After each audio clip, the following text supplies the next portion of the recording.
ယနေ့ကြားနာရမည့်ဓမ္မဟောင်းကျမ်းစာတော်မြတ်မှာဟေရှာယအနာဂတ်ကျမ်းအခန်းကြီး53မှအဆုံးတိုင်ငါတို့ဟောပြောသောသတင်းစကားကိုအဘယ်သူယုံသနည်းထာဝရဘုရား၏လက်တော်သည်အဘယ်သူအားထင်ရှားတော်မူသနည်းထာဝရဘုရား၏ကျွန်သည်အညွန့်ကဲ့သို့၎င်းသွေးချောက်သောမြေ၌ပေါက်သောအတက်ကဲ့သို့၎င်းရှေ့တော်၌ကြီးပွား၏ပမာဏပြုစရာအစင်းတင့်တယ်ခြင်းမရှိချစ်လိုပွေသောမျက်နာလက္ခဏာနှင့်မပြည့်စုံလူတို့၏မထီမဲ့မြင်ပြုခြင်းရင်းပယ်ခြင်းကိုခံရသောသူဖြစ်၏ဝေဒနာခံစားရသူနာကြည်းခြင်းနှင့်ကျွမ်းဝင်သောသူဖြစ်၏သူတစ်ပါးမျက်နာလွှဲခြင်းကိုခံရသောသူကဲ့သို့ဖြစ်၏မထီမဲ့မြင်ပြုခြင်းကိုခံလျက်ရှိ၍ငါတို့သည်မယိုသေးကြသို့တော်လည်းထိုသူသည်ငါတို့အနာရောဂါဝေဒနာများကိုယူတင်ဆောင်ရွက်လေ၏ဒဏ်ခတ်တော်မူခြင်းကို၎င်းဖျားသခင်ဆုံးမ၍နှိမ့်ချတော်မူခြင်းကို၎င်းခံရသောသူဖြစ်သည်ဟုငါတို့သည်ထင်မှတ်ကြပြီထိုသူသည်ငါတို့လူကျူးကြီးအပြစ်များကြောင့်နာကျင်စွာထိုးခြင်းနှိပ်စက်ခြင်းကိုခံရလေ၏ငါတို့၏ညီသက်ချမ်းသာခြင်းကိုဖြစ်စေသောဆုံးမခြင်းသည်သူတို့အပေါ်သို့ရောက်၍သူခံရသောဒဏ်ချက်အားဖြင့်ငါတို့သည်အနာပြောက်လျက်ရှိကြ၏ငါတို့ရှိသမျှသည်တိုးကဲ့သို့လမ်းလွဲလျက်ကိုယ်လမ်းတို့အသီးသီးလိုက်သွားကြသည်ဖြစ်၍ထာဝရဘုရားသည်ခတ်သိမ်းသောငါတို့၏အပြစ်များကိုသူ့အပေါ်၌တင်တော်မူ၏ထိုသူသည်ညှင်းဆဲခြင်းနှင့်နှိမ်ချခြင်းကိုခံ၍နှုတ်ကိုမဖွင့်ဘဲနေ၏အသေးသက်ခြင်းကဆောင်းသွားသောတိုးတငယ်ကဲ့သို့သူ့ကိုဆောင်းသွား၍တိုးသည်အမွှေးညက်သောသူရှေ့မှမမြည်ဘဲနေတကဲ့သို့သူသည်နှုတ်ကိုမဖွင့်ဘဲနေ၏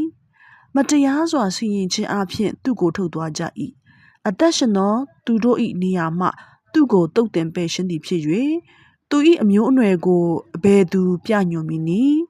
ငါ၏လူမျိုးအပြစ်ကြောင့်ဒဏ်ခတ်တော်မူခြင်းကိုခံလေ၏ပြစ်မှားခြင်းကိုမပြုသူ၏နှုတ်၌မှုသားမရှိတော့လေလူဆိုးတို့နှင့်အတူတင်ကြိုင်းကို၎င်းတထေးနှင့်အတူတေခြင်းကို၎င်းစီရင်ကြ၏ထာဝရဘုရားသည်သူ့ကိုနှိပ်စက်ခြင်းကအလိုတော်ရှိ၍နာစေတော်မူ၏သူသည်အပြစ်ဖြေသောရစ်ကိုပူဇော်ပြီးမှအမျိုးအနွယ်တော်ကိုမြင်ရလိမ့်မည်အသက်တော်လည်းရှည်လိမ့်မည်ထာဝရဘုရား၏အကြံတော်သည်လည်းသူ၏လက်၌ပြည့်စုံခြင်းသို့ရောက်လိမ့်မည်မိမိစိတ်ဝိညာဉ်ခံရသောဝေဒနာ၏အကျိုးကိုမိမိမြင်၍အားရလိမ့်မည်ထိုဖြောင့်မတ်သောငါ၏ကျွန်ကိုတိကျွမ်းခြင်းအပြင်သူသည်အများသောသူတို့ကိုဖြောင့်မတ်ရာ၌တည်စေလိမ့်မည်သူတို့၏အပြစ်ကိုကိုယ်တိုင်ဆောင်ရွက်ရ၏ထို့သောမိမိအသက်ကိုတေခြင်း၌သွန်း၍မတရားသောသူတို့နှင့်ရေတွက်ဝင်ခြင်းသို့ရောက်သဖြင့်လူများတို့၏အပြစ်ကိုဆောင်ရွက်၍မတရားသောသူတို့အဖို့တောင်းပန်သောကြောင့်လူကြီးတို့ကိုသူ၏အပြစ်ဖြစ်စေသူ၏အဖို့ဖြစ်စေခြင်းငါခွဲမည်အစွမ်းတတ္တိရှိသောသူတို့ကိုသူ၏လက်ရဥစ္စာကဲ့သို့ကိုယ်တိုင်ဝေဖန်ရသောအခွင့်ရှိလိမ့်မည်ဤဒီကထာဝရဘုရား၏နှုတ်ကပတ်တော်ပေတည်းဆက်လက်၍ကြားနာရမည့်ဓမ္မသစ်ကျမ်းချက်မှာရှမသက်ခရစ်ဝင်ကျမ်းအခန်းကြီး29အခန်းငယ်32မှ52တိုင်တွားကြစဉ်တွင်ရှိမုန်အမည်ရှိသောကုရီနေပြည်သားတစ်ယောက်ကိုတွေ့လျင်အနိုင်ပြု၍လဝါကတိုင်တော်ကိုထမ်းကြ၏ဦးကောင်းခွန်အရက်ဟုဆိုလိုသောဂောလဂောသအမည်တွင်သောအရက်သို့ရောက်ကြသောစေခါနှင့်ရောသောပုံရည်ကိုကိုရောအားတောက်ဆိတ်သောငါပေးလျင်ရည်ဆန်တော်မူ၍မတောက်ချင်မဲနေလေ၏ကိုရောကိုလဝါကတိုင်မှရိုက်ထားပြီးလျင်အဝတ်တော်တို့ကိုစရေးတံချ၍ဝေဖန်ကြ၏ထိုအရက်၌လည်းထိုင်လျက်စောင့်နေကြ၏အပြစ်ဖော်ပြသောကပီးလိပ်စာချက်ဟုမူကား